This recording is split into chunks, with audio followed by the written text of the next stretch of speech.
Muito boa tarde a todos.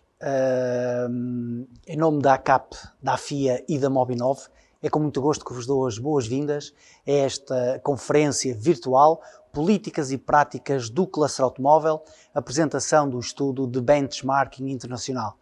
Hoje connosco teremos um painel de especialistas sobre os temas que irão ser hoje abordados, e eles são Luís Santos, da KPMG, Carlos Félix, da Faurécia, e Jorge Castro, da ZF Group.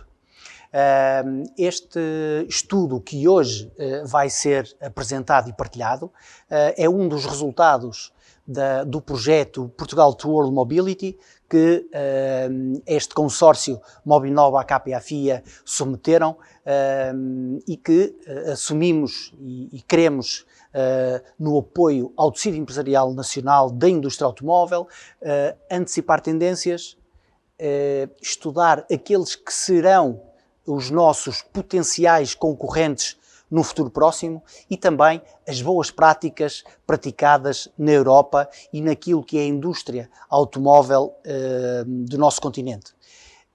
Neste mundo cada vez mais volátil, incerto, complexo e ambíguo, esta antecipação, esta previsão das tendências é de facto uma ferramenta que nós queremos trazer e que queremos potenciar para esta indústria.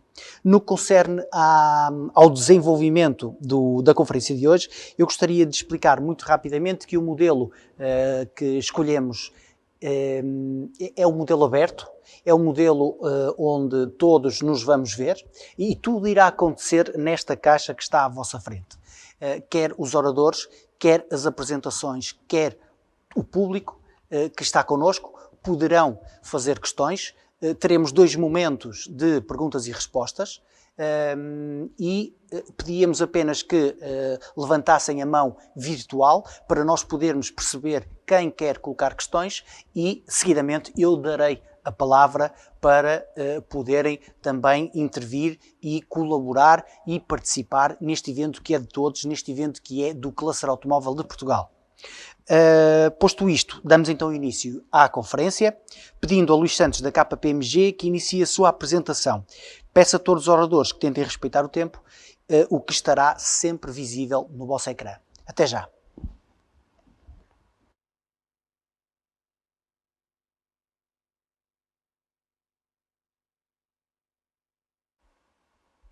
Perfeito.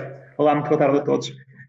Meu nome é Luís Santos, eu sou Senior Manager da KPMG, sou responsável por este projeto aqui do nosso lado e do apoio que demos à Mobinov, à FIA e à CAP. Em primeiro lugar, agradecer só, de uma forma muito sintética, a todas as entidades envolvidas, quer da esfera privada, desde as PMEs até às maiores empresas fabricantes nacionais do setor, da qual vamos ter até aqui dois colegas de intervenção e de painel, o engenheiro Jorge Castro e Carlos Félix, e naturalmente também as entidades da esfera pública, até no envolvimento que foi feito com o Sistema Científico e Tecnológico Nacional. Dar só uma nota, que o que vamos aqui ver é a ponta do iceberg. Portanto, naturalmente, não se resume a isto o trabalho efetuado, foi possível condensar em 15 minutos para termos aqui uma visão sintética, que no fundo permita passar aqui algumas das mensagens-chave. O estudo em si, o trabalho, foi dividido em 2 grandes blocos. Iniciaríamos com o primeiro, que tem como desafio, que foi lançado aqui este grupo de trabalho, o de fazer um benchmark detalhado dos países europeus potencialmente concorrentes de Portugal e como é que nós, enquanto setor automóvel nacional, nos poderíamos posicionar para sermos concorrentes e, portanto, para termos vantagens comparativas neste sentido. Começar, se calhar, por desafiar com 2 grandes vetores de disrupção que nós, naturalmente, enquanto atores do setor, estaremos a sentir. O primeiro, uma alteração estrutural portanto, dos componentes da powertrain numa ótica de mutação da cadeia de valor de motores de combustão interna para os motores battery electric vehicles. uma desagregação do peso dos componentes tradicional do motor de combustão interna é bastante, portanto, repartida, portanto, tem transmissão, injeção, mesmo os escapes, no evolução ambiental, tem um componente relativamente equitativo.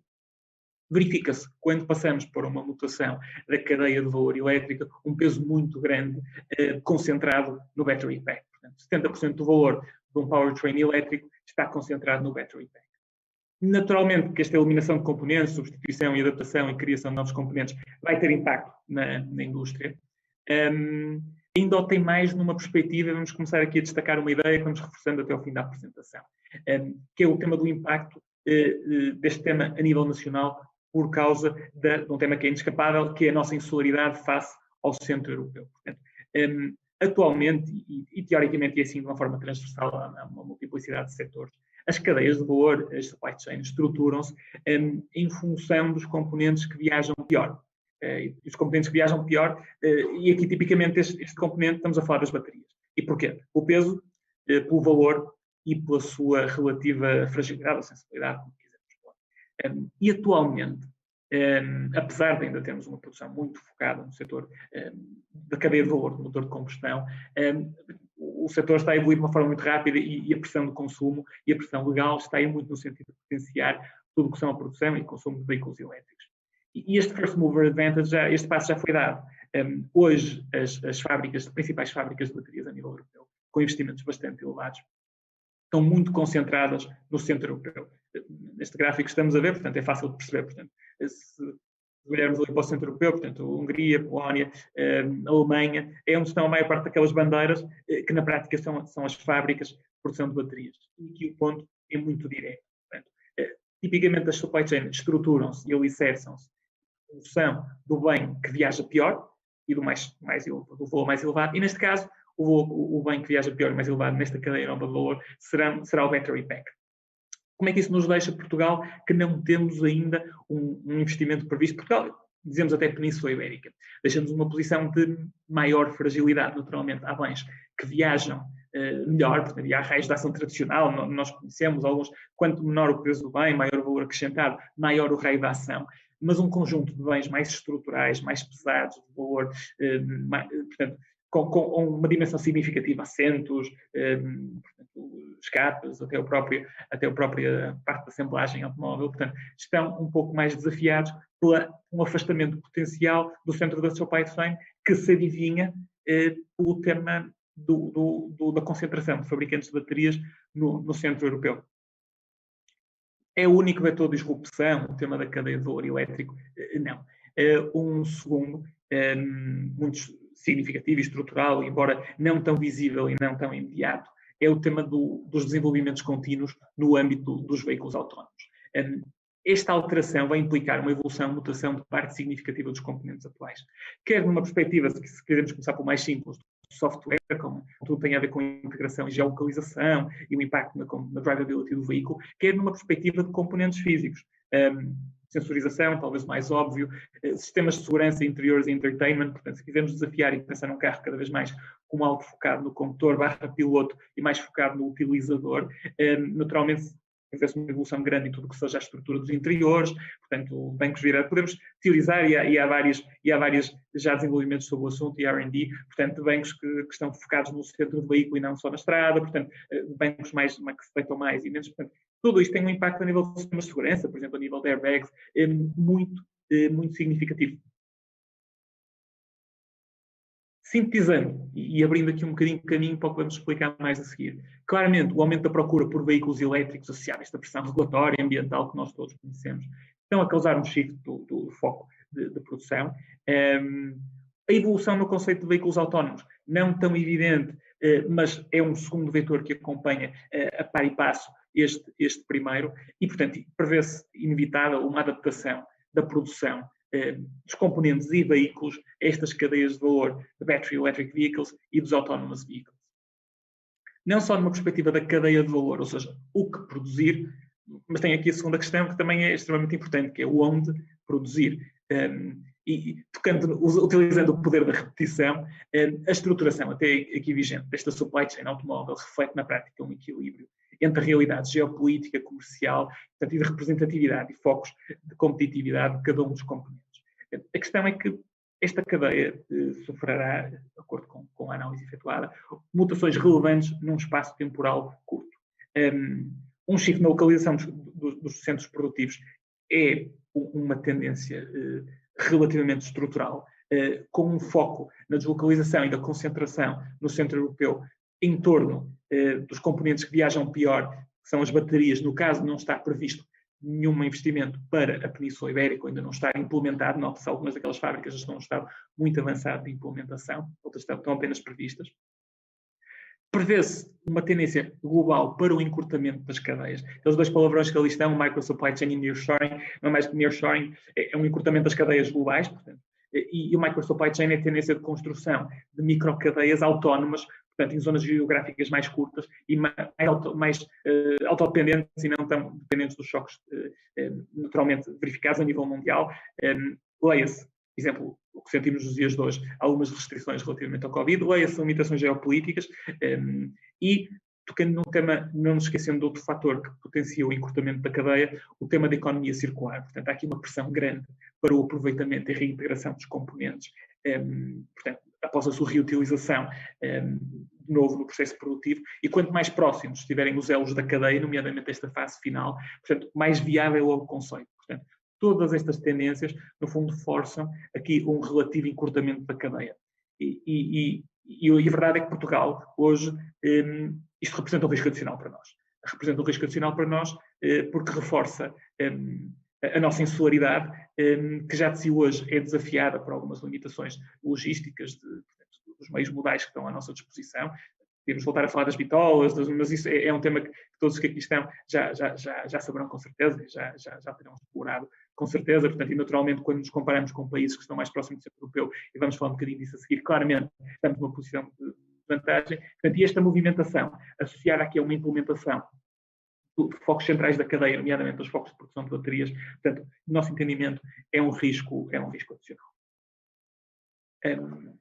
Ok, já falamos dos vetores de disrupção. E focando, portanto, para que países é que olhamos, com quem é que nos comparamos, qual é que foi o REP lançado aqui no âmbito deste projeto. O REP foi de olharmos não para os países naturalmente Tier 1, nem para aqueles que já estão aqui com uma solução produtiva, portanto, um nível acima já do nosso de forma sustentável, mas aqueles que apresentam um nível de competitividade que são uma ameaça ao nosso posicionamento atual e futuro de curto e médio prazo. E os países selecionados foram três com perfis bastante diferentes, se bem complementares. Foram analisados em 5 vetores, e naturalmente Portugal também por comparação. Um primeiro vetor de condições de negócio e de investimento, que naturalmente estamos aqui a falar de tudo o que tem a ver com graduados em ciências e tecnologia, seguridade da abertura de empresas, registro de propriedade, proteção de investidores, resolução de insolvências, etc. Um segundo vetor de nível salarial, que não foi focado muito em níveis de salário mínimos, médios, níveis de salário dos graduados em STEM, portanto, em engenharias e ciências relacionadas com o setor. Um terceiro vetor focado em instrumentos táticos, leia-se níveis fiscais, e leia-se instrumentos de incentivos específicos, ou para o setor industrial ou para o setor automóvel, uma fase ainda mais concreta. Um quarto que toca na avaliação da maturidade do setor automóvel para um conjunto de subsetores que analisamos aqui, portanto, medido por exportações, produção, dimensão e maturidade dos players. E um quinto, tocando no ponto que já temos vindo a tocar, da proximidade das futuras cadeias de valor elétricas. E de uma forma muito sintéticas, temos aqui perfis diferentes. Temos claramente, e vamos entrar já um bocadinho mais em detalhe, mas temos um perfil Roménia, claramente com uma maturidade do setor automóvel muito elevado, com uma proximidade muito elevada face aos pontos centrais, quer das cadeias automotivas europeias, quer destes investimentos que já estão a ter efetuados, com um nível de integração e partilha bastante forte, já portanto, com estes players, até ao nível da partilha de quadros e sendo se calhar aqui o melhor exemplo. Níveis salariais extremamente competitivos face a Portugal, mas relativamente ao qual nós temos uma vantagem comparativa muito significativa no que toca a capacidade para investimento de desenvolvimento mais disruptivo e de maior valor acrescentado. Portanto, todos aqueles temas que falamos há pouco, graduados em ciências e tecnologias, facilidade de abertura de empresas, capacidade para inovação, Portugal, qualificação de RH, portanto, Portugal posiciona-se num nível mais competitivo e, portanto, e diferenciador. Se olharmos para a Sérvia, portanto, é um país que tem menor maturidade, condições de negócio talvez mais desafiantes, mas um nível salarial claramente se encontra num ponto mais positivo, ou seja, tem níveis salariais mais reduzidos, e instrumentos táticos, incentivos e fiscais muito assertivos e focados no setor automóvel. Portanto, é um movimento que este país vai dar, no curto e médio prazo, potenciar o seu setor. Se olharmos para a Eslovénia, para terminar, talvez aquele que pode ser, naqueles que são os investimentos mais disruptivos, desenvolvimento de software, desenvolvimento de R&D, desenvolvimento de temas de maior valor acrescentado, aquele que pode ser a maior ameaça para Portugal, pela proximidade, naturalmente a maturidade do setor automóvel é inferior ao nosso, mas com uma proximidade relevante do eixo central europeu e com condições de negócio e de investimento extremamente atrativas e hoje diretamente comparáveis a Portugal na maior parte dos vértices identificados. Olhando numa perspectiva mais concreta para ameaças específicas a cada um dos subsetores automóveis. E, portanto, tentando fazer mais alto nível para cumprir aqui a meta dos 15 minutos, no nosso entendimento, há aqui um conjunto de subsetores que vão sofrer reestruturações mais profundas, ou seja, disrupções mais significativas. Tem a ver com tudo que seja software para automóveis, portanto, está a crescer a complexidade de uma maneira muito sólida. Tudo que seja componentes elétricos e eletrónicos e de automação, portanto, associados a toda a conversão dos battery electric vehicles e dos autonomous vehicles, e tudo que seja o motor e transmissão, o que falávamos no início, portanto, há um completo romper do paradigma do motor de combustão, no sentido do motor elétrico. E depois temos um conjunto de componentes que naturalmente vão ter de sofrer uma evolução relevante e incremental, mas que o fazem de uma forma menos disruptiva do que estes três que ilustramos, nomeadamente. Ou seja, chassis, assentos, pneus, componentes plásticos e borracha, portanto, naturalmente vão sofrer essa evolução, estão a sofrer hoje, são muito desafiados, mas quando comparamos, por exemplo, com o motor de combustão e o motor elétrico, portanto, a disrupção é mais profunda. E, naturalmente, para cada um destes, fomos olhar para a maturidade dos players do setor, para as indústrias nacionais de assemblagem, para a produção, para as exportações, portanto, e no fundo, fizemos uma avaliação que está bastante resumida aqui, mas naturalmente, se tem alguma questão pode ser aprofundada, mas que tenta ilustrar quais é que serão atualmente, e destes três países analisados, aqueles que serão uma maior ameaça para Portugal. De uma perspectiva de componentes elétricos, eletrónicos e automação e de software para automóvel, a ameaça claramente mais significativa, pela tipologia de investimentos, pela tipologia de pessoas, pela tipologia de atração e de mais-valias comparativas, será a Eslovénia pela proximidade muito relevante de Portugal e, em alguns casos, ultrapassa, de condições para este de negócio facilitadas, de capacidade de RH e de capacidade para fazer inovação disruptiva. Se olharmos para a perspectiva de motores e transmissão, embora tenha um caráter muito disruptivo aqui, claramente, e pela maturidade dos produtores romenos, a maior ameaça concentrar-se-á no tema romeno, claramente. E depois, em tudo isto, aplica-se para a totalidade dos outros subsetores. Portanto, a maturidade é de tal forma relevante na Roménia, a proximidade de tal forma relevante dos eixos centrais europeus e da sua capacidade produtiva, que claramente é a maior ameaça neste momento para Portugal. Desafio para nós, neste contexto.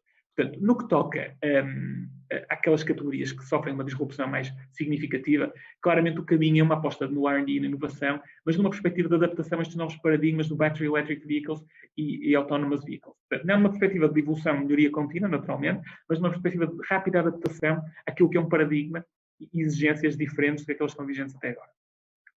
No que toca àquelas primeiras duas categorias da lista de evolução incremental, tipicamente categorias que viajam menos bem, se quisermos usar um eufemismo, aqui o foco claramente parece-nos a captação de um centro produtivo de baterias para Portugal / Península Ibérica, no fundo para garantir que conseguimos alicerçar, portanto, temas como a assemblagem, chassis e componentes mecânicos. A assemblagem naturalmente vai estar próxima do seu componente mais caro, que viaje pior.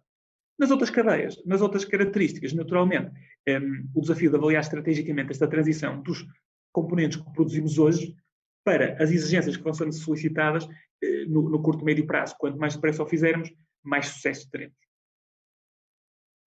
Então, faça esta análise efetuada. Qual o caminho a percorrer pelo setor automóvel nacional? Quais as estratégias que nós achamos que deviam estar em cima da mesa? E para terminar aqui a nossa apresentação.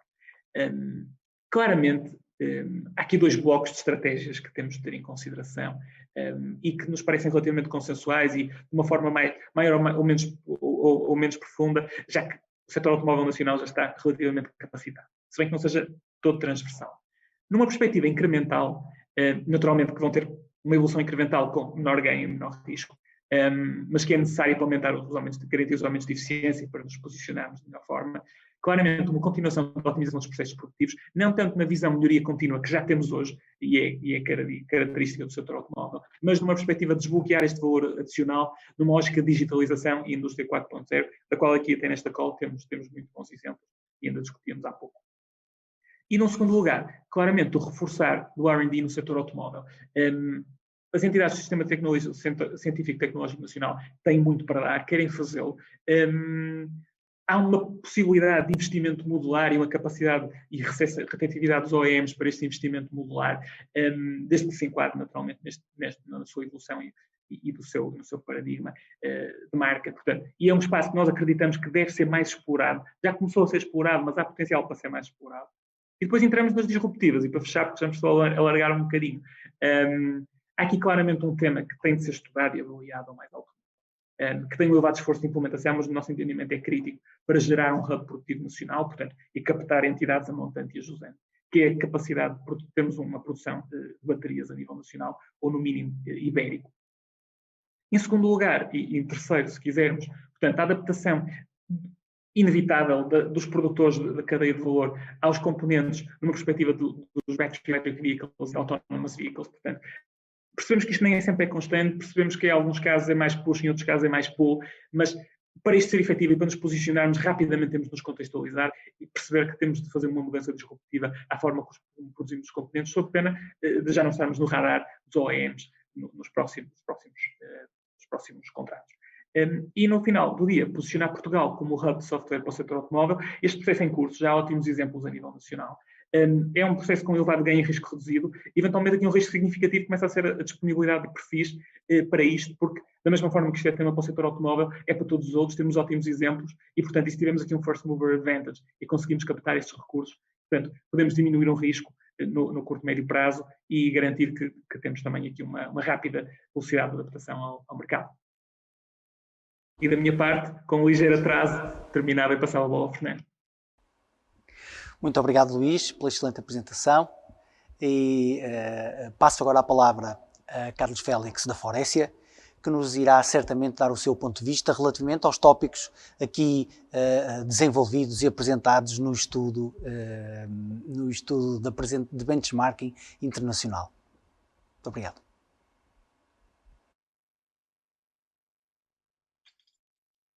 Ok.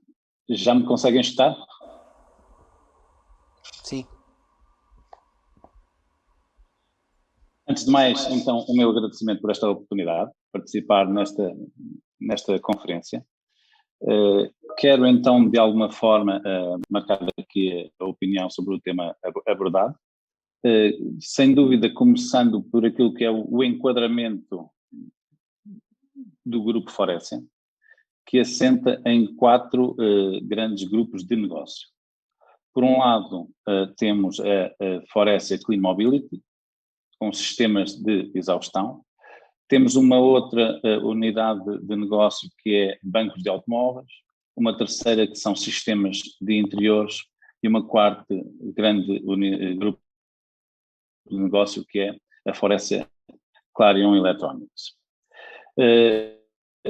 Neste contexto, nós possuímos 6 fábricas em Portugal, 4 associadas à produção de bancos de automóveis, uma associada à produção de escapes para automóveis, em Bragança, e uma fábrica dentro daquilo que é a produção de sistemas de interiores em Palmela. Relativamente àquilo que é a componente da digitalização no seio da indústria automóvel, claro está que neste momento qualquer empresa para ser concorrencial tem que apostar fortemente na digitalização dos seus processos, na automação de todos os meios, de forma a otimizar e balancear corretamente face àquilo que é a procura contínua de produtos a um menor preço. Neste aspecto, a Faurecia, de uma forma estratégia, apostou na aplicação de ferramentas digitais, umas desenvolvidas internamente, outras em parceria com entidades externas e principalmente focadas no planeamento e monitorização de produção. A automação naquilo que concerne a execução de tarefas.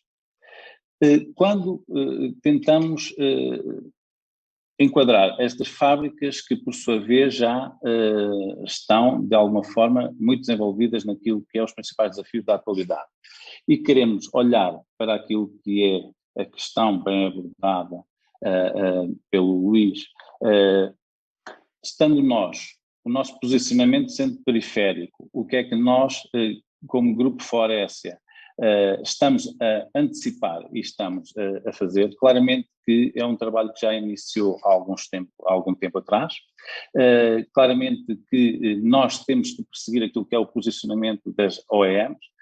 Quando olhamos para aquilo que é uma Península Ibérica, ou quando olhamos para aquilo que é uma Europa, sabemos que Portugal, nesse aspecto, tem uma grande OEM, que é a Volkswagen, e tem duas pequenas OEMs, que é a Mitsubishi Tramagal e a PSA em Mangualde, e nós enquadramos, junto dessas mesmas OEMs, o que nós chamamos de JITs. Nós temos uma em Portugal, está em Nelas, que produz em just-in-time para a Renault Valladolid em Espanha.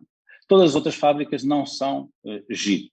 Portanto, quando eu tenho aqui uma questão relativamente àquilo que é o receio das fábricas da Faurecia em Portugal, face àquilo que é o seu posicionamento geográfico, face àquilo que é esta mudança do mundo automóvel, eu iria apontar apenas e só com algum risco, algum cuidado a ter para a Faurecia de Bragança, que verdadeiramente é aquela que vai sofrer algo com aquilo que é a alteração do conceito automóvel e a passagem para um mundo elétrico em prol do mundo da combustão.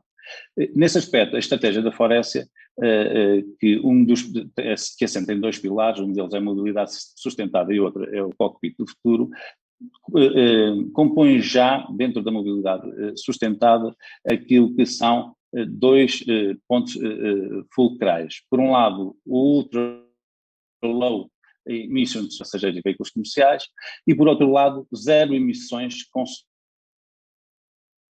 soluções de hidrogênio. A Faurecia está neste momento a desenvolver, com algumas parcerias, nomeadamente com a Michelin e com a Symbio, no desenvolvimento de sistemas de armazenamento e em serviços de distribuição destas mesmas pilhas de células de combustível, de hidrogênio, e sem dúvida nenhuma que a fábrica de Bragança, que é aquela que se posiciona como a mais eficiente, a mais rentável, aquela que apresenta melhores níveis de produtividade dentro do seu grupo de negócio, estará contemplada para vir prosseguir com este tipo de negócio. Portanto, isto para fazer aqui um enquadramento relativamente àquilo que é as ameaças da transformação automóvel. Passo a palavra para o Fernando. Muito obrigado, Carlos Félix. Bom, e agora peço a Jorge Castro, da ZF Group, que nos faça também o seu comentário relativamente aos temas aqui desenvolvidos. Muito boa tarde a todos. Antes de mais, cumprimentar os colegas oradores e também os participantes através do Zoom, alguns conhecidos, outros nem tanto. Eu, efetivamente, trabalho no grupo ZF, embora a perspectiva que vou aqui acrescentar não é exatamente limitada só à empresa ZF, entendendo eu que as grandes empresas não são o setor. Portanto, o setor são as grandes empresas e toda uma série de empresas de outra dimensão e de outro perfil que nós devemos ter igualmente em conta. Apenas 30 segundos sobre a ZF em Portugal, pois nós temos 3 fábricas e 2 centros de engenharia. Os produtos que fabricamos são volantes de direção e módulos airbag, inseridos numa divisão que é a divisão da ZF de sistemas de segurança passiva dos ocupantes. sendo que as AIF têm 9 divisões no total, 2 delas recentes, uma delas que é de Electrical Powertrain Technology, já foi criada a pensar nestas novas tendências e no futuro que estamos a assistir para este setor. Eu queria algumas reflexões em relação, pois, como é que nós nos estamos a posicionar em relação a estas mudanças. E eu quase começaria, antes de falar das empresas, falar de uma forma mais macro do mercado. Aqui já foi referido, aliás, foi referido muitas das coisas que eu teria para referir igualmente, mas uma delas é a nossa localização geográfica e digamos, as implicações que isso supõe, sendo que a logística nesse setor é importantíssima. E é algo que não podemos mudar. Portanto, do ponto de vista macro, e aqui apontando um bocado digamos, ao Estado, se Portugal não se pode mover para os outros sítios, nós temos que procurar que os outros se movam para Portugal. E aqui eu estou a falar em especificamente a nível da OIE. Foi uma das comunicações das nossas associações, Nova, aqui, referido que entendemos que há espaço para mais uma ou duas OEMs e todos sabemos o efeito bem por aí arrastador que isso tem, sendo que aqui, mais que efeito arrastador, eu penso que durante o tempo demonstramos que temos aqui uma diversidade de fabricantes de componentes que podem subministrar localmente e com o qual, pois, isso seria uma vantagem aterrar uma OEM e poder utilizar o que é o supply chain local. Falando das empresas nacionais, e aqui há construtores e há fabricantes de componentes, os construtores, pronto, foram referidos, portanto, mas apenas dizer que nos últimos 4 anos mais que se duplicou o número de unidades produzidas, e quando falamos em componentes de automóveis, em 4, 5 anos tivemos uma média de crescimento anual de 8%, portanto, alguma coisa estaremos a fazer bem para ter tido esta evolução até agora. Entendo é que aquilo que se tem feito, se calhar não serve daqui para o futuro. Portanto, há uma mudança de paradigma em relação ao veículo, como produto. Por um lado, sobre a utilização, cada vez mais o conceito do pay-per-use aplica-se a tudo, inclusive aos veículos.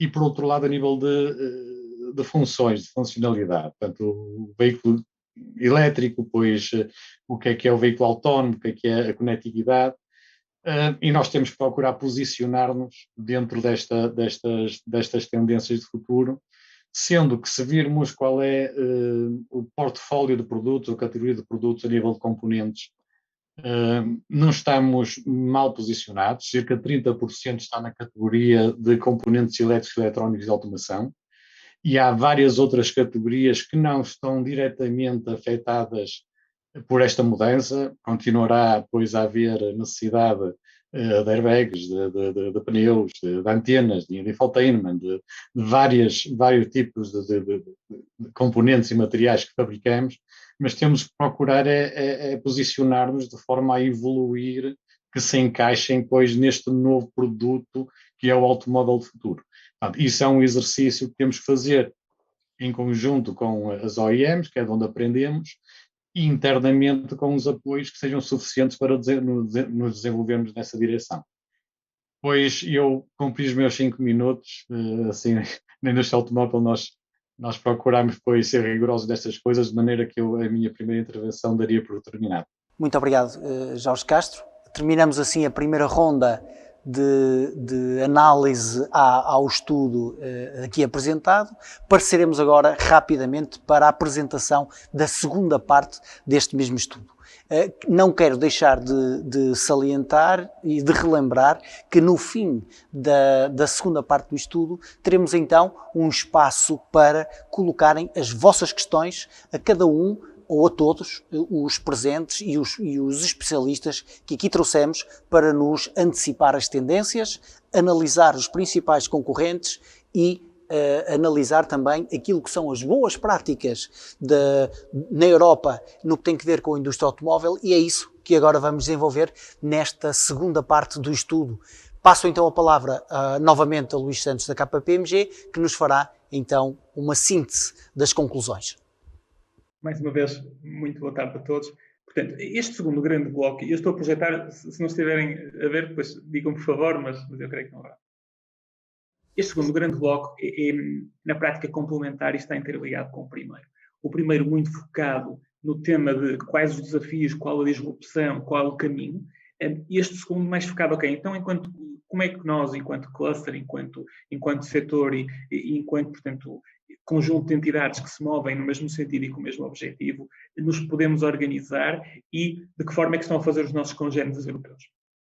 E se no primeiro bloco olhamos para um conjunto de países que são nossos concorrentes diretos e imediatos, aqui, para termos uma visão mais de desafio, olhamos para países que são, naturalmente, as potências instauradas no mercado, portanto, Espanha, França e Alemanha. Olhamos para um conjunto de 19 clusters para tentar perceber que tipo de iniciativas e em que áreas é que essas iniciativas estão hoje posicionadas, que poderiam, no fundo, inspirar-nos, levar-nos a fazer algo diferente, ou não diferente, mas a seguir um caminho trilhado e com sucesso, que nos permita, portanto, distinguirmos e continuarmos este caminho ascendente, que venha a ser, mantermos esta tendência ascendente que tem vindo a ser recorrente.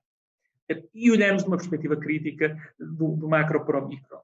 Olhamos para as estratégias que estes clusters estão a seguir, naturalmente são 19, os que estão ali, naturalmente, alguns com maior impacto, outros com menor impacto, um bocadinho mais detalhe à frente podemos entrar.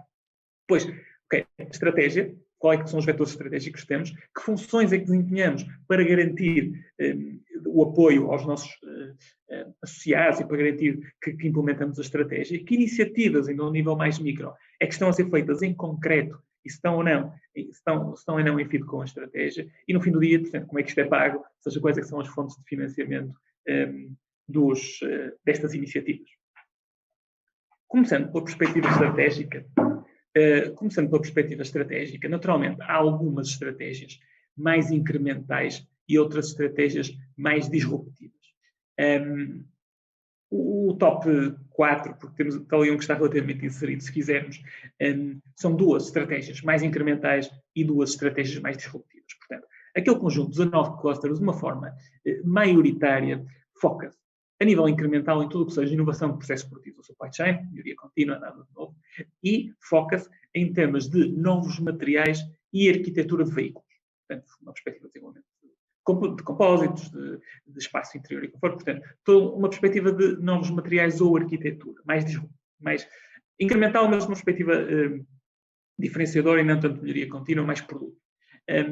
E numa perspectiva disruptiva, claramente foca-se em tudo o que é sustentabilidade ou mobilidade alternativa, aquilo é esse elétrico e hidrogênio, toca nos temas que tínhamos falado lá atrás, mas que toca, tem de estar alinhado, foi feito nesse sentido, e toca numa perspectiva de mobilidade e sistemas inteligentes, ou seja, muito focado em tema de veículos autónomos, até entrando em detalhe, sistemas de segurança e conectividade. Estes são claramente aqui os 4 grandes temas que são, hoje em dia, os focos estratégicos daqueles 19 clusters europeus.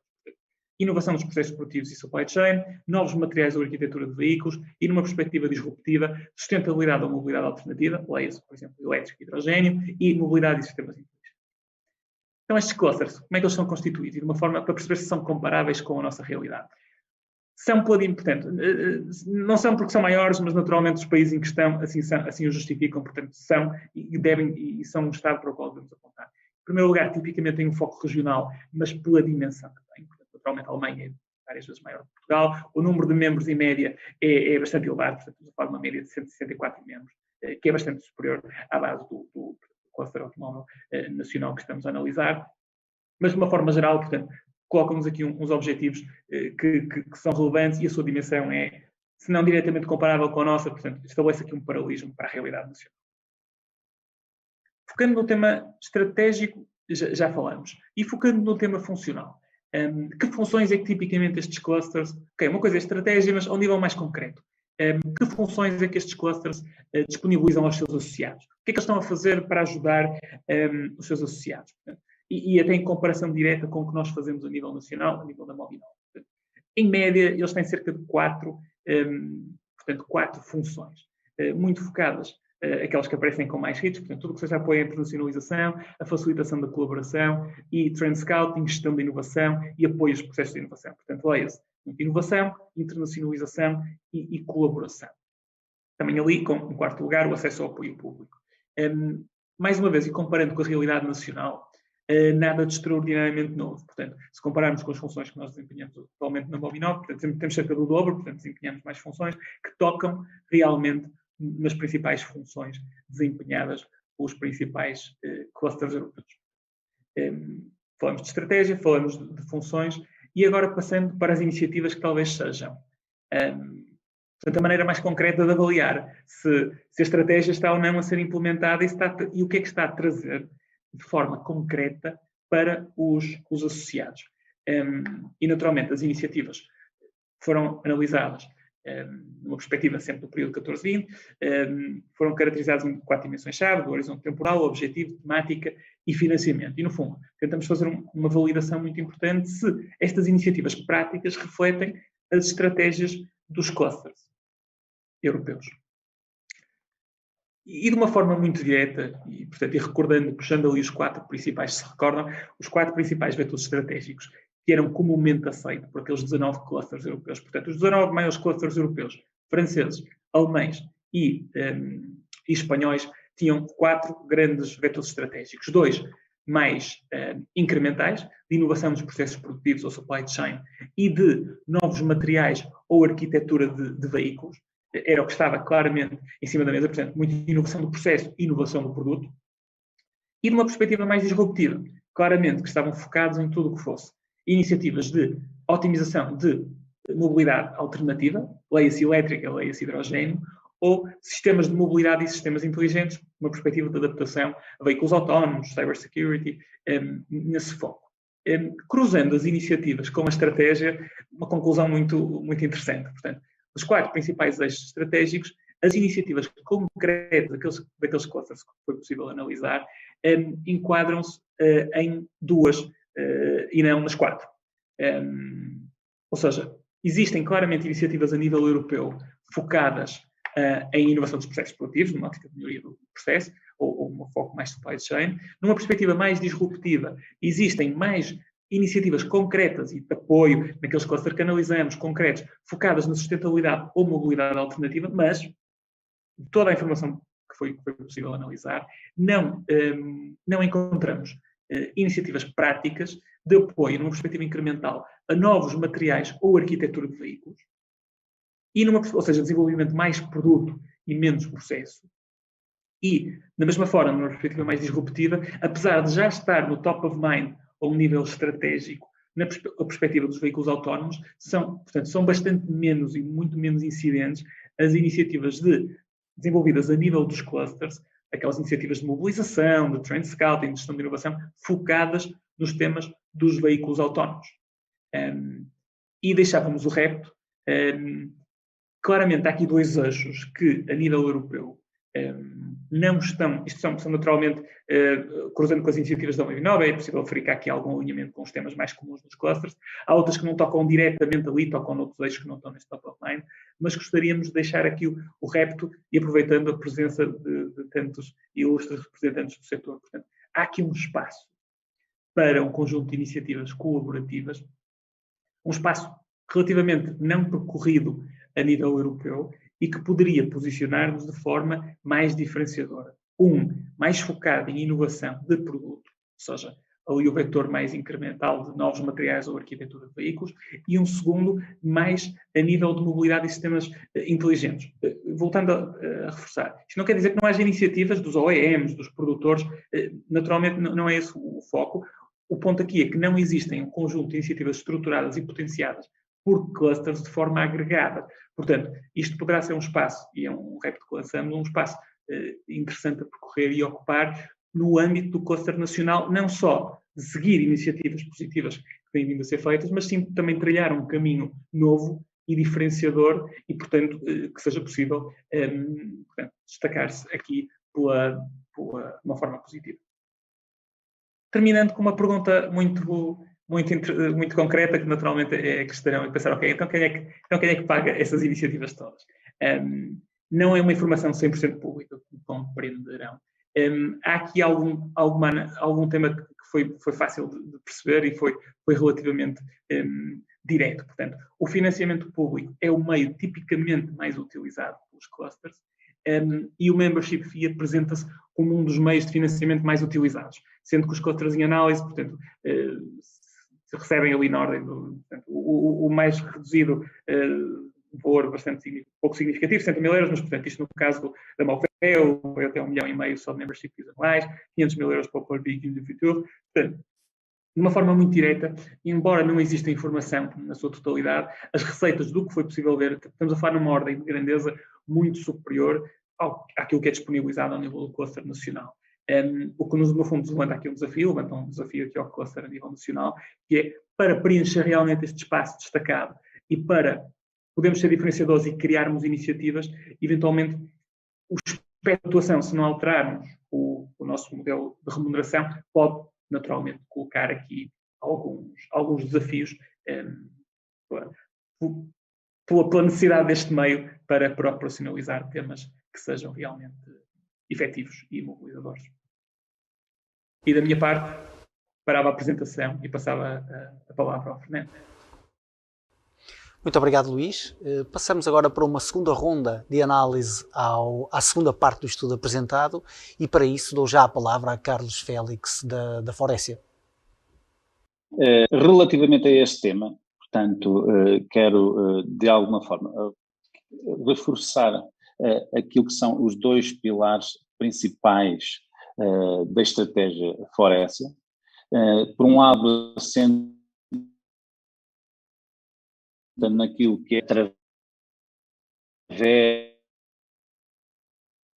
de emissões com soluções de hidrogênio, de emissões ultra low, de materiais alternativos que sejam reutilizáveis ou que sejam recicláveis, por sistemas avançados de assistência à condução. Por outro lado, temos o outro pilar que está associado àquilo que é o cockpit do futuro. E dentro do cockpit do futuro temos eixos associados a sistemas para bancos, nomeadamente de estruturas metálicas. Temos um outro eixo associado a bancos completos, capas e sistemas de conforto. Um outro eixo associado a painéis de instrumento, a painéis de portas, a cockpits eletrónicos de displays e, por fim, outro eixo que é interiores modulares, isto de forma a permitir adaptabilidade a diferentes configurações, ajustamento dentro do interior de um automóvel.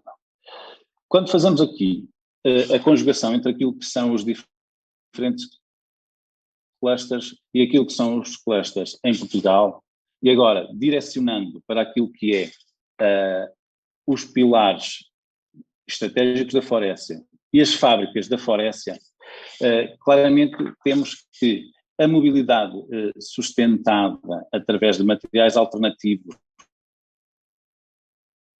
de sistemas de zero emissões, será altamente associado àquilo que é a produção que as Faurecia em Portugal.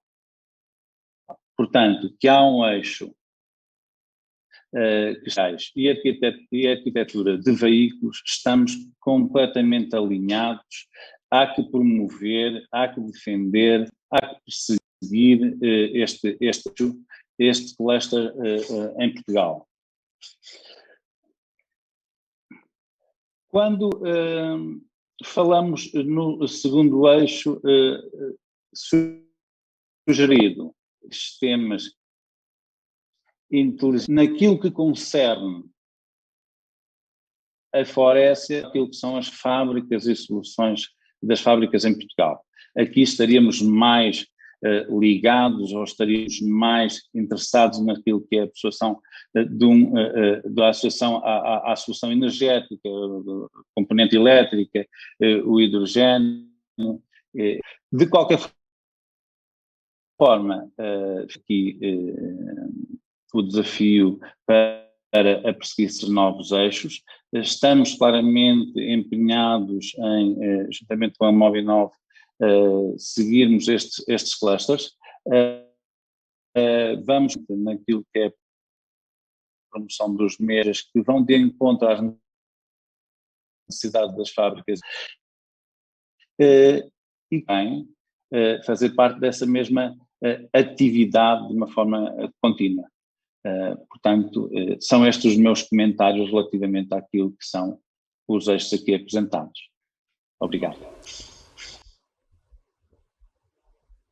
Muito agradecido pelos seus comentários, Carlos Félix. Passo agora novamente a Jorge Castro, da ZF, para terminarmos a segunda ronda de análise ao estudo apresentado pela KPMG. Obrigado, Fernando.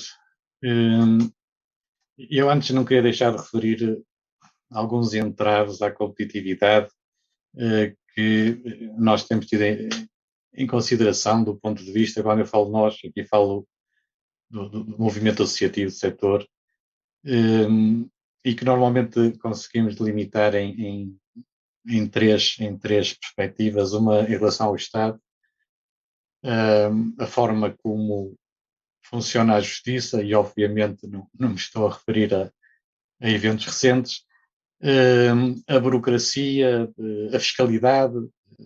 É curioso ver no estudo que foi desenvolvido pela KPMG, pois o IRC é o mais alto dentro destes quatro países que foram considerados, e também a forma como se aplicam os fundos estruturais. E eu conheço exemplos de projetos, de consórcios com entidades, digamos, universitárias e empresas, e que no final a velocidade com que se move a máquina não é compatível com a velocidade com que se move o setor. Portanto, e aqui depois temos que procurar que haja uma fluidificação de processos para que não seja um entrave à competitividade. Outra vertente que gostaria de referir também é a parte dos recursos humanos, não só em relação à flexibilidade, e eu não vou considerar, digamos, alguns regimes transitórios no período de pandemia, mas efetivamente há questões laborais que não estão totalmente resolvidas e que são um agravo comparativo com outros países,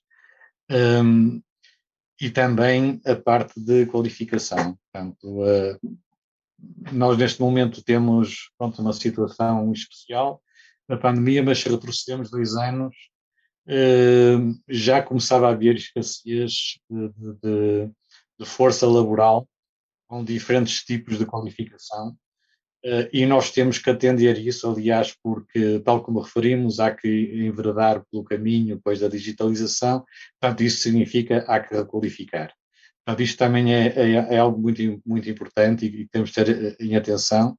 E por outro lado, a parte de matérias-primas, logística, pois seja energia, que continua a ser, pois, o custo de energia dos mais altos a nível europeu. A logística, pois, houve um toque assim de leve pelo Luís Santos, a questão da ferrovia. Portanto, eu não vou entrar, mas efetivamente a periferia geográfica, pois, mais logística, pois é também algo que não nos ajuda. Em tudo isto, as empresas têm responsabilidade, mas o Estado também. E quando falamos, inclusive, em financiamento e como funcionam os clusters, eu não posso deixar de recordar como funciona o cluster Movinov, com um grande esforço, muito suportado pelas entidades privadas que pertencem à associação e as associações, digamos, as duas, com insuficiente, do meu ponto de vista, apoio de financiamento estatal. Portanto, nós temos que ser consequentes. O setor é importante, não tem que ser importante em todos os aspectos, inclusive nos apoios que são definidos para esse mesmo setor ou para o cluster. Eu, por último, queria agora falar só do ponto de vista de visão. E eu fiquei muito surpreendido porque é que foram selecionados estes 3 países para o estudo. Foi-me dada uma explicação que é, teoricamente, aqueles que ainda não nos apanharam, portanto, e nós temos de ter cuidado para não nos apanharem, não é? Portanto, eu prefiro normalmente olhar para o que vai à frente e ver se eu consigo lá chegar. Mas ainda assim, quer dizer, acho que falta aqui e nós, do ponto de vista da empresa, sempre consideramos a Europa um bocadinho alargado a norte da África. Visto que a África, depois, de forma isolada, não é considerada, portanto, é a zona de influência. E eu incluiria aqui também Marrocos. Nós, por vezes, olhamos de forma sobranceira para países pensando que não há competências e ou desconhecemos ou rapidamente eles as adquirem. Mas, principalmente, eu tive a oportunidade de desenvolver, trabalhar num projeto há 2 anos atrás e ter muito interface com as entidades oficiais, e a mim impressionou-me foi a clarividência da visão que têm. E a visão que têm é: nós queremos ser para a Europa o que o México é para os Estados Unidos. A um custo interessante. Portugal tem que ter uma visão clara. Se os 3 eixos são veículo, pois elétrico, autónomo e com conectividade, pois se calhar nós temos que dizer da parte elétrica, nós queremos aqui um mini cluster com toda a fileira relacionada com a parte elétrica, pois desde as baterias até os componentes, e por outro lado, se calhar queremos ser o Silicon Valley para a Europa, concentrando aqui as competências do ponto de vista, pois, de software e de sistemas, que já estamos a dar passos, mas que sejamos a referência. Portanto, isto tem que ser assumido, eventualmente proposto pelos atores deste setor, onde pode estar depois o Movinova, a FIA e as próprias empresas, mas tem que ser assumido pelo Estado e depois desenvolver políticas com essa. E, como esgotei, muito obrigado pela vossa. Muito obrigado novamente, Jorge Castro. E agora, terminado o espaço de apresentação do estudo e análise, segue-se o momento em que a palavra é dada à audiência e o momento em que a audiência pode colocar questões aos presentes. Para isso, pedia então que levantassem a mão virtual e que, quando for dada a autorização para colocar a questão, que por favor ligassem a câmara e o micro para não haver interrupção. Aguardamos então que a audiência nos coloque questões relativas a este estudo, que, no meu ponto de vista, trouxe 3 conclusões bastante importantes para o nosso futuro. O primeiro tem que ver com as baterias, e sendo a bateria o componente mais importante do veículo elétrico, importaria trazermos para Portugal uma fábrica de baterias. Essa é a estratégia do cluster automóvel de Portugal. Estamos a fazer chegar essa visão ao Governo e, obviamente, será uma tarefa que não nos compete unicamente a nós, mas será uma tarefa do país em conjunto, e unindo os esforços conseguimos efetivamente trazer para Portugal aquilo que será o pilar do automóvel do futuro, do automóvel elétrico. Por outro lado, temos também, e foi visível neste estudo, o problema de logística que já se arrasta há anos no nosso país, que tem a ver com a ferrovia. De facto, não queremos passar a ser uma ilha na Europa, queremos ter uma conexão direta ao centro da Europa, para podermos manter e aumentar a nossa competitividade, e para isso é fundamental que o país faça este investimento estratégico e este investimento nacional de construção de uma linha em bitola europeia que nos permita fazer chegar direta e rapidamente as nossas mercadorias, os nossos produtos ao centro da Europa. E, por uma terceira linha, os recursos humanos. Os nossos recursos humanos são, de facto, dos melhores da Europa. os nossos recursos humanos irão continuar a dar cartas e veja-se a quantidade de multinacionais que procuram Portugal, já não por ser um país de custo de mão de obra baixa, mas por ser um país já de capital intensivo, porque procuram os nossos recursos humanos qualificados, procuram as nossas competências, a nossa qualidade. Isso vê-se também na indústria automóvel. No caso da Critical Tech Works, da Continental Engineering and Services, da Volkswagen Services, da TB.LX, da Daimler, da Mercedes I.O., também em Lisboa, são exemplos de empresas que vieram para Portugal só à procura dos nossos engenheiros, do nosso conhecimento, da nossa sabedoria. Bom, sei que temos então uma pergunta da audiência, a quem eu gostaria de dar a palavra. Pedia que se apresentasse e, por favor, colocasse a sua questão o mais breve possível para podermos ter outras questões e tornar este momento o mais interativo possível. Muito bem. O meu nome é Max Dores, eu trabalho na empresa KWD Portugal, sou responsável pela estratégia do grupo KWD Automotive. E hoje de manhã presenciei uma reunião com a Feira da Hannover, juntamente com a Câmara de Comércio Luso-Alemã, onde Portugal apresentou-se, nomeadamente com essas grandes empresas que referiu, portanto a Mercedes, a Volkswagen e entre outras. A minha questão é, para se poder aumentar a atratividade do nosso país e do nosso setor, o que é que iremos termos que fazer para seguir o mesmo passo e mostrar a nossa atratividade a essas entidades lá fora, que têm, com certeza, bastantes ligações também para os meios de distribuição, que se possa, assim, conhecer mais ainda o nosso país e ser atrativo para as empresas virem para Portugal. Nomeadamente OEMs. Pelo menos uma. Muito obrigado. Eu, tendo em conta que quer Carlos Félix, quer Jorge Castro têm esse conhecimento, têm conhecimento da cadeia de valor, têm conhecimento de como fazer chegar o nosso produto ao centro da Europa, eu se calhar colocaria a questão primeiro Jorge Castro, se tem a resposta para este nosso primeiro, para essa nossa primeira questão. Antes de mais, cumprimentar o Max Dores, também nos conhecemos, não é? E evidentemente, eu penso que aqui é como podemos, não é? E a questão de Hannover e da Alemanha, pois eu acho que o temos que fazer por duas vias, não é?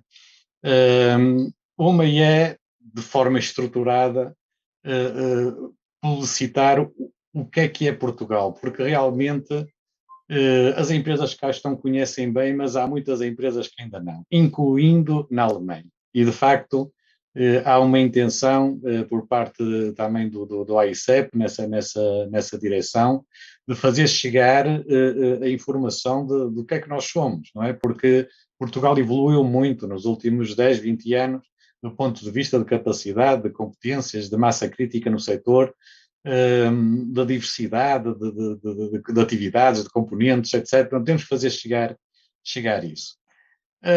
A segunda via, portanto, e aqui como estamos aqui dois elementos que pertencem a multinacionais, assim como na pandemia, costumamos, a Direção-Geral de Saúde, pois passou a mensagem que todos somos agentes de saúde, pois aqui, nós internamente nas nossas organizações devemos ser agentes de investimento para Portugal, quer dizer, fazer também passar dentro da nossa organização o que é que somos capazes, não é, de fazer aqui localmente e com isso captar investimento. Evidentemente que isso da parte das empresas, da parte do Estado, depois tem aqui um papel preponderante e fundamental nisso, como eu digo. Portanto, isto é um trabalho em estéreo, se assim se poderia dizer. As empresas têm que fazer o seu trabalho, mas o Estado também. Por isso, só enquanto é que se consegue resultados. Muito obrigado. E agora pergunto a Carlos Félix se quer também acrescentar algo à resposta já aqui referida. Sim. Quero acrescentar, efetivamente, aquilo que disse o colega Jorge, é a minha linha de pensamento. O poder ser extremamente importante naquilo que é a angariação de potenciais OEMs e persuadir as OEMs a investir em Portugal. Penso que cada um de nós, e falo tanto eu como o colega Jorge, fazemos um papel ativo na promoção das boas práticas que temos em Portugal, continuamente trabalhando às nossas multinacionais aquilo que somos capazes, quais são os entes diferenciadores, a nossa cultura de diferenciação, como há bocadinho referimos, e bem anos fomos capazes de progredir a uma velocidade superior à do resto da Europa. Eu posiciono as fábricas portuguesas ao mesmo nível das outras fábricas europeias. Em nada ficaremos aquém. Com uma benesse, quer queiramos, quer não, pode ser um papel vantajoso para todas as multinacionais de obra e o seu custo baixo aos outros países da Europa. Não podemos esquecer, e como há bocadinho referiu o Jorge bem, o Norte da África, que é uma verdadeira ameaça para nós e que muito tem aliciado muitos dos nossos concorrentes. O Grupo Faurecia já tem 3 fábricas, pelo menos 4 fábricas, mas isto tudo para resumir que o poder central deve ser o principal organismo a persuadir uma grande OEM. Não tenho dúvidas que mais uma OEM em Portugal trará outras fábricas, outras multinacionais que agregarão valor a toda a cadeia automóvel, seja ele Faurecia, seja ela ZF, seja ela sejam, porque virão atrás dessas mesmas OEMs. Muito obrigado. E enquanto não temos mais questões, deixem-me referir que este estudo, este projeto não termina neste estudo, pelo contrário, começa neste estudo e terá como consequência, desde já, este consórcio Mobinov, a CAP e a FIA selecionaram um conjunto de OEMs, um conjunto de Tier 1s mais relevantes no nosso entendimento, onde iremos juntamente com o ICEP. Este projeto foi desenhado e está a ser desenvolvido em linha também com aquela que é a estratégia do ICEP. A estratégia do ICEP é a estratégia de internacionalização do governo e, portanto, é nosso objetivo irmos a essas empresas, vender-lhes Portugal, vender-lhes as nossas competências e fazer-lhes ver que Portugal é um bom sítio para investir, é um bom sítio para viver, é um bom sítio para estar. Também no seio deste projeto iremos construir agora, no seguimento deste estudo, grupos de trabalho esses que irão desenvolver cada um dos temas que possam ser relevantes neste estudo. Este estudo onde pretendemos estudar os países que de facto estão atrás de nós naquilo que é o desenvolvimento da indústria automóvel, a Sérvia, a Eslovénia e a Roménia, mas pretendemos conhecer os nossos concorrentes e perceber porque é que eles estão a crescer a ritmos mais rápidos do que Portugal. E sabendo porque é que eles estão a conseguir, nós podemos desenhar medidas, desenhar estratégias que nos permita acelerar o nosso progresso na cadeia de valor da indústria automóvel. Estes grupos de trabalho são para nós muito importantes e contamos convosco, contamos consigo para nos ajudar a construir estratégias, a construir medidas para cada uma destas áreas na indústria automóvel, juntamente com os principais players, sendo eles públicos ou privados. Muito obrigado, eu creio que não há mais questões para colocar. Despedimos-nos deste evento, ao qual agradeço a vossa presença e principalmente a presença de todas as empresas e empresários que aqui estão, porque vocês são os responsáveis por esta ser a indústria que mais contribui para o PIB em Portugal, por este ser o cluster que mais riqueza cria no nosso país.